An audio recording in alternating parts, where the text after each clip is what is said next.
नमस्कार, आप देख रहे हैं सत्ता की परख। देश में लोकसभा के पिछले 2 आम चुनाव में देखा जाए तो जनता ने नरेंद्र मोदी के नाम पर वोट दिए हैं और नरेंद्र मोदी लोकप्रियता में कोई बड़ा बदलाव नहीं आया है। ऐसे में क्षेत्रीय पार्टियां भी इस बात को समझते हुए मोदी के नेतृत्व वाली एनडीए में शामिल होती है।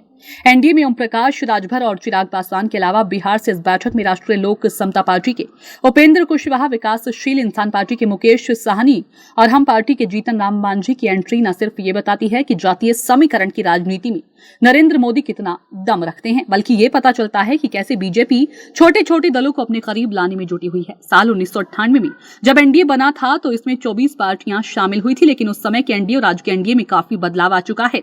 जहां मुख्य सहयोगी एनडीए से अलग हुए हैं तो वहीं छोटे छोटे 38 दलों के सहारे एनडीए आज टिका हुआ है। समाजवादी पार्टी के राष्ट्रीय अध्यक्ष अखिलेश यादव ने एनडीए के द्वारा प्रधानमंत्री नरेंद्र मोदी की अगुवाई में 2024 का चुनाव लड़ने की बात पर ट्वीट किया।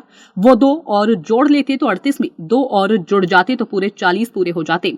सबने वो पुरानी कहानी तो सुनी होगी। अखिलेश यादव के इस ट्वीट को रीट्वीट करते हुए बहुत सारे लोग इसे अलीबाबा 40 चोर वाली कहावत से जोड़कर देख रहे हैं। बीजेपी नेताओं ने अखिलेश के तंज पर कोई टिप्पणी नहीं की है। अखिलेश यादव ने मीडिया से कहा कि देश और लोगों को बचाना जरूरी है। देश की 2/3 जनता बीजेपी के खिलाफ है, तो इस बार बीजेपी का सफाया करने के लिए सब एक हैं।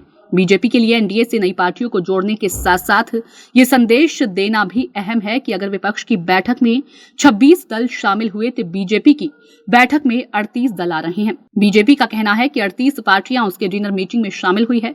बीजेपी ने ये हलचल तेज की है। ये संदेश देना ज्यादा अहम माना जाता है कि किसके पास कितनी पार्टियों का समर्थन है।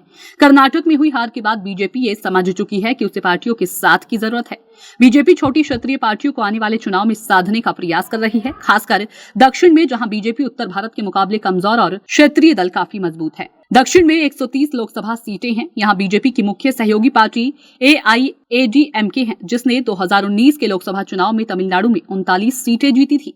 तेलंगाना में बीजेपी टीडीपी के बीच गठबंधन को लेकर बातचीत चल रही है। राजनीति के जानकारों का मानना है कि विपक्ष जिस तरह से एकजुट हो रहा है उसे देखते हुए बीजेपी एनडीए का वर्चुअल पुनर्गठन कर रही है। बीजेपी कोई रिस्क नहीं लेना चाहती।